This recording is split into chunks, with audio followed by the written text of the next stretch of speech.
এখানে যদি কেউ কারুর মারে আর আমরা তো চুরি হাতে বসে থাকবো না। অনেকেই বলেছে না জীবনতলায় যাওয়ার দরকার নেই, আর অনেকেই আবার অনেক নেতা আমার পাশে বসে আছে, তারা বলেছে খালি খালি মিটিং রাখবে। আমাদের তো মিটিং রাখার দরকার নেই।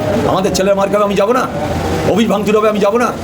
আমাদের ছেলেদের সারা রাত দাঁড়িয়েছে, এখন সেখানে দিনমানে পুলিশ তাড়াচ্ছে, আমরা যাবো না। আমি চুরি হাতে বসার জন্য আমি এই দলটা করতে এসেছি। প্রিয় দর্শক, এই মুহূর্তে আমি রয়েছি জীবনতলা বাজার। হ্যাঁ, এই সেই জীবনতলা বাজার যেখানে তৃণমূলের জামানায় প্রায় 1 বছর নয় 2 বছর নয় টানা 15 বছর তৃণমূল ক্ষমতায় থাকার পরে রাজ করেছিল, আর সেই নেতৃত্ব দিয়েছিল কিন্তু শওকত মোল্লা। আজ আমরা দেখছি যে দুর্নীতির কারণে সেই শওকত মোল্লা আজকে এনআইএর জালে আটক। আর ইতিমধ্যে যে বিষয়টি লক্ষ্য করছি, বিগত দিন এই জীবনতলা বাজারে এই যে দেখতে পাচ্ছেন আমার পিছনে একটা party office, Indian secular fund বা আইএসএফের একটা পার্টি অফিস আগামী দিন উদ্বোধন হয়েছে। আর উদ্বোধন হয়েছে ক্যানিং পূর্বের আইএসএফের দাবুটে প্রার্থী হিসেবে পরিচিত আরাবুল ইসলাম। বিগত দিন দেখলাম যে ক্যানিং পূর্বের মাটিতে জীবনতলার বাজারে আইএসএফের পার্টি উদ্বোধন হওয়ার পরেই দেখলাম যে সন্ধ্যা না গড়াতেই নেমে আসলো সেই পার্টি অফিসের উপরে আক্রমণ, এবং এখানে শান্ত নয়।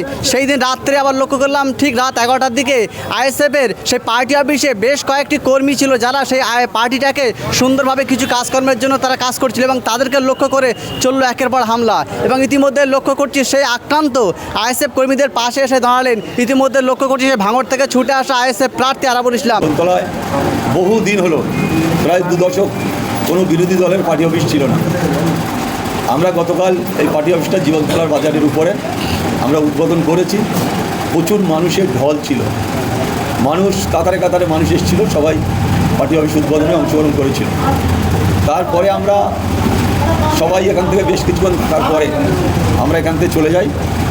রাত্রি 12:30 1টা নাগাদ এই পার্টি অফিসে ঢুকে আমাদের গেট ফেট লাগানো ছিল সেগুলো ভেঙে দেয়, ফ্ল্যাগ ছিঁড়ে দেয়, এবং জাতীয় ফ্ল্যাগ সেটাও ছিঁড়ে ফেলে দেওয়া হয়।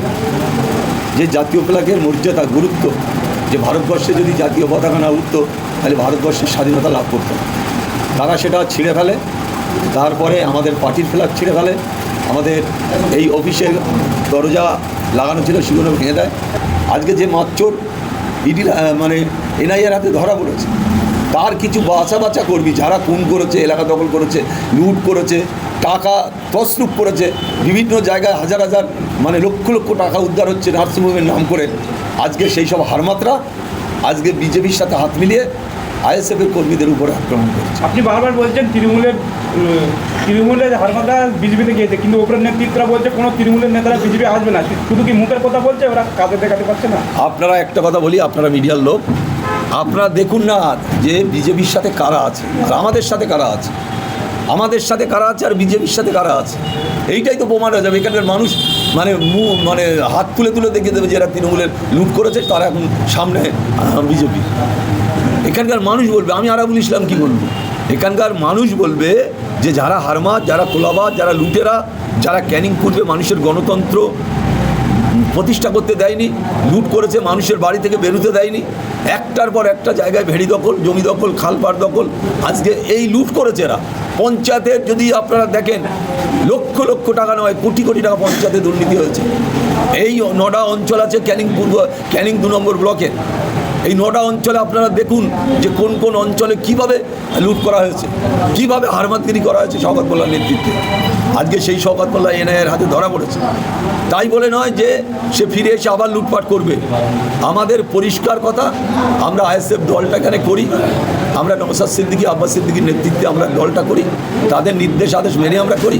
কিন্তু আমাদের কর্মীর উপরে হামলা হবে, আমাদের কর্মীর উপরে মিথ্যে কেসে ফাঁসিয়ে দেওয়া হবে, এটা আরাবুল ইসলাম পছন্দ করে না। আর আরাবুল ইসলাম এই নিয়ে বসে থাকবে না। দরকার হলে ক্যানিং পূর্বে প্রকাশ্যে বলা হচ্ছে আইএসএফের ঝান্ডা থাকবে না, সিপিএমের ঝান্ডা থাকবে না, তারপর আপনাদের উপর আক্রমণ করা হচ্ছে, আপনারা কি সিদ্ধান্ত নিচ্ছেন? একটা কথা বলি, কে ঠিক করে দেবে এখানে যে আইএসএফের ঝান্ডা থাকবে না, সিপিএমের ঝান্ডা থাকবে না? তাদের জেনে রাখা উচিত যে তারা এখানে জিতেছে, ডবল ইঞ্জিন সরকার, সব ঠিক আছে, কিন্তু মানুষের গণতন্ত্র হরণ করতে পারবে না। এটা বিজেপির জেনে রাখা উচিত, বিজেপির নেতৃত্বকে জেনে রাখা উচিত। তারা পরিষ্কার বলেছে যে আমরা ক্ষমতায় এসেছি মানুষের স্বার্থে।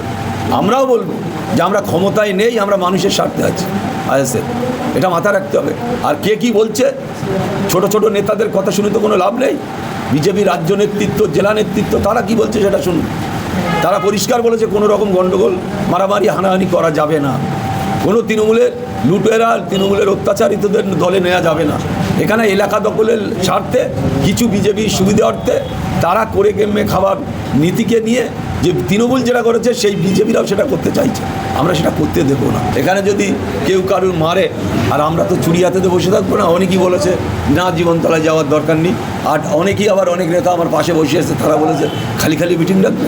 আমাদের তো মিটিং রাখার দরকার নেই, আমাদের ছেলেরা মার খাবে আমি যাব না, অফিস ভাঙচুর হবে আমি যাব না, আমাদের ছেলেদের সারা রাত দাঁড়িয়েছে এখন সেখানে দিনমানে পুলিশ দাঁড়াচ্ছে আমরা যাব না।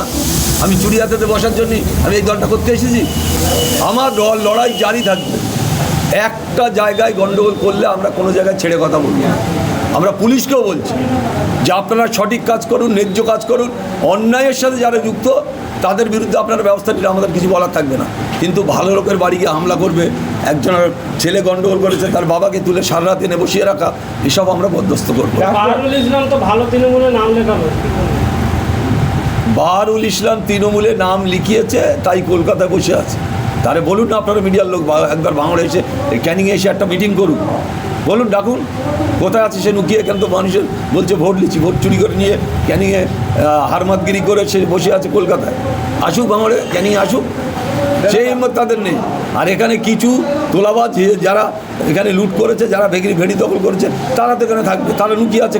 এখানকার একটা নেতা দেখান দিনই বাইরে আছে কি, সব বাড়ির ভিতরে বসে আছে, বেরোবার স্কোপ পাচ্ছে না।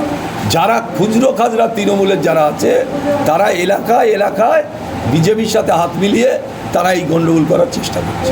বলছি 26-এ ভোট নির্বাচনে যে সকল এমএলএ মন্ত্রীরা বিশেষ করে তৃণমূলের সাধারণ মানুষের ভোট পেয়ে আজকে নির্বাচিত হয়েছেন, তারা রাতারাতি আজকে দিল্লির পথে রওনা। তাহলে সাধারণ মানুষের ভবিষ্যৎ আগামী দিনে কী হবে?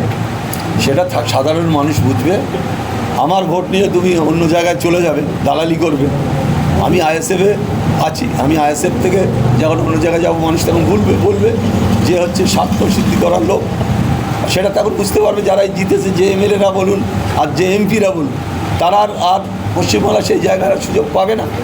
আগামী দিনে তাদের মুখে ঝামা কষে দেবে বাংলার মানুষ। বলছি আপনি তো দীর্ঘদিন ধরে তৃণমূলটা করেছেন এবং শুরু থেকে করেছেন, বর্তমানে যা তৃণমূলের যে পরিস্থিতি কতটা খারাপ লাগছে বা ভালো লাগছে কি বলবেন? একটা কথা বলবো, আমি প্রায় 30 বছর তৃণমূল কংগ্রেস করেছি। তৃণমূল কংগ্রেসের দুর্নীতি, তৃণমূল কংগ্রেসের স্বজন প্রজন, মমতা বন্দ্যোপাধ্যায়ের রাজনীতিতে যার আঁচলের তলায় আমি রাজনীতি করেছি 84 সালে, যে যাদবপুর জিততে পারত না, আরাবুল ইসলাম নিজে জিতিয়েছে দায়িত্ব নিয়ে, সেই মহিলা আরাবুল ইসলামের সাথে বেইমানি করেছে, আমার জেল কাটিয়েছে, বহিষ্কার করেছে। তারপরে তো আমি চেষ্টা করেছি দলটা করব, করিনি। আমি দল থেকে তারা বার করে দিয়েছে, আমি কেন সেই দলে হাত না। এখন তো আমি না আইএসএফে জয়েন করেছি, আমি তো ওই দলটার দুর্নীতি, আরাবুল ইসলামের দুর্নীতি আপনারা দেখান, ভাঙড়ে আরাবুল ইসলাম কোন জায়গায় দুর্নীতি করেছে। আর ওদের যা দুর্নীতি মমতা বন্দ্যোপাধ্যায়, শওকত মোল্লা ভাঙড় ক্যানিং থেকে কোটি কোটি টাকা মমতা বন্দ্যোপাধ্যায়ের কাছে পৌঁছত। সেই কারণে দেখছি আরাবুলির প্রয়োজন নেই, আরাবুল তো দলে টাকা দেবে না, শওকত মোল্লাই যথেষ্ট। তাই আজকে মমতা বন্দ্যোপাধ্যায়, আজকে আপনারা দেখেছেন যখন মিটিং করতে এসেছে বজরাট মাঠে, যে শওকত মোল্লার মাথায় আমার ডান হাত থাকবে, তো ওনার ডান হাতও গেছে, বাঁ হাতও গেছে, আর তো ওনার কিছু নেই।